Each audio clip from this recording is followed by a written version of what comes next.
Hey everyone, this is JC and welcome to this fourth episode of the In-App Purchase with Cordova tutorial workshop. Today we're gonna handle the account screen where we're gonna display some information about the active subscription for a user.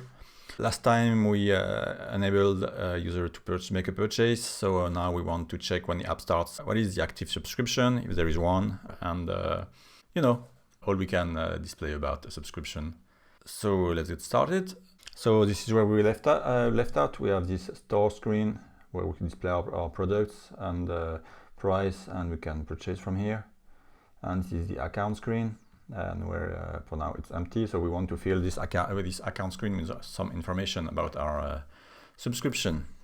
Maybe a quick recap of last week's video might be useful too. So just very quickly, this is our global state where we have the current page, ready state, and list of products. Function to update the state and re-render the whole body with the current state of the current page. Some helper functions. Our home page just displays those buttons. Our end page which is pretty empty. Our store screen, which we tackled last week, where we go over our list of products and basically display a purchase button, and together with a title, description, and some tags. And for now, tags just own if the product is owned. And we make sure the purchase button is only displayed when can purchase is true. So user won't click purchase button when it's not supposed to. And we made sure also to finish an approved purchase here. So whenever the purchase is approved, we just finish right away. I mentioned we might have to do something more, and today we will. So first thing first, let's enable our account screen to be a bit more complicated. As usual, this content function that returns the actual content of the screen. And before the back to home button, I'm gonna add the content here. So in our content, we want to display information about the active subscription.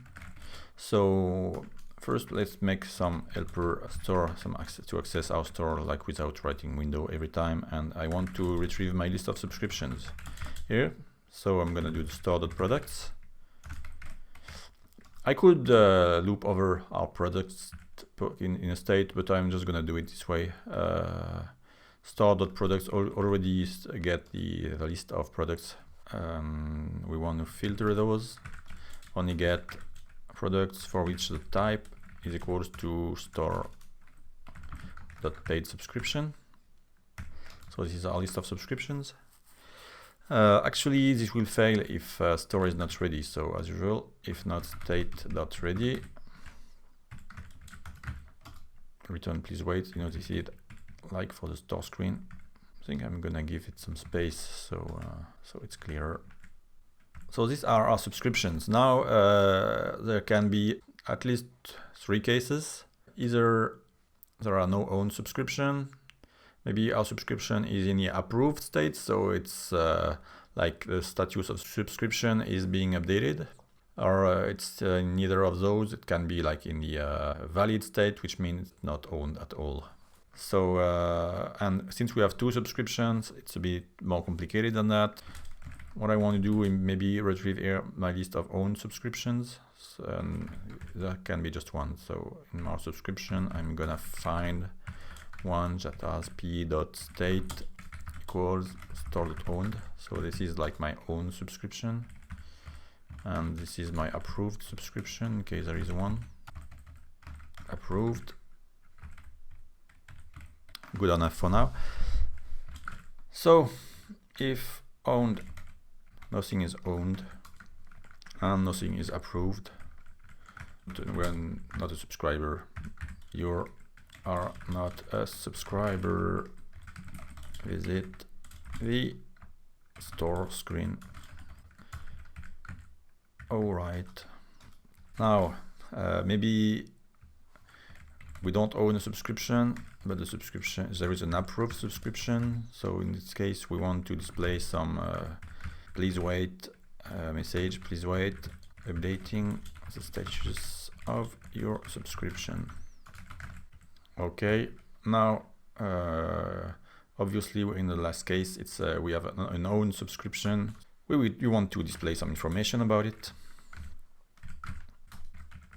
So what we want to show first is like you are subscribed to, and here we're gonna put the name of the subscription, and it's gonna be either own.title, and it might be that the title is not yet loaded, so I'm just gonna display the ID in the meantime if it's not loaded. That's pretty good, but I want to make better styling.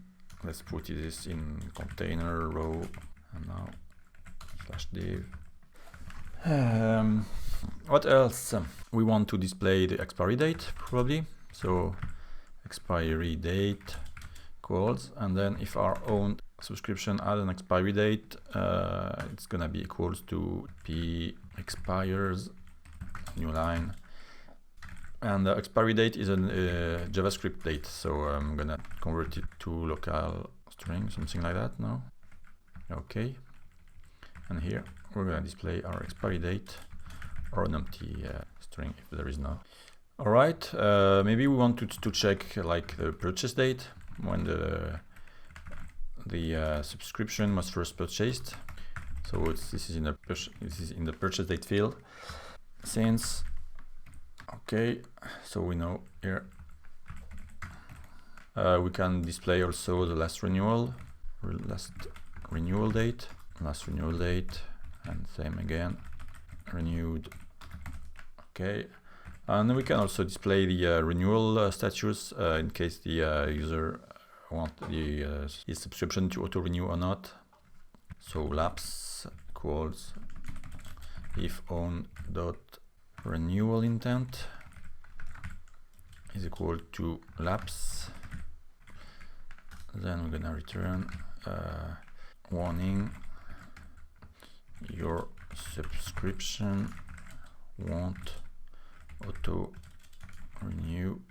And here, like you can check the reason for that, but there is like the cancellation reason field that can be can get you some information. I'm gonna skip it for now because we don't want to make it too complicated. So when the renewal intent is set to lapse, you can offer a discount to your user and hopefully win him back.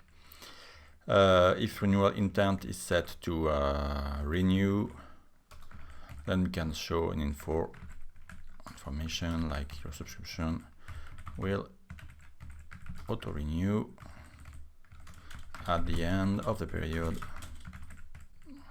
Let's display this. Last renewal date, we didn't display yet, and then it's gonna be either lapse or renew or nothing. So we're good.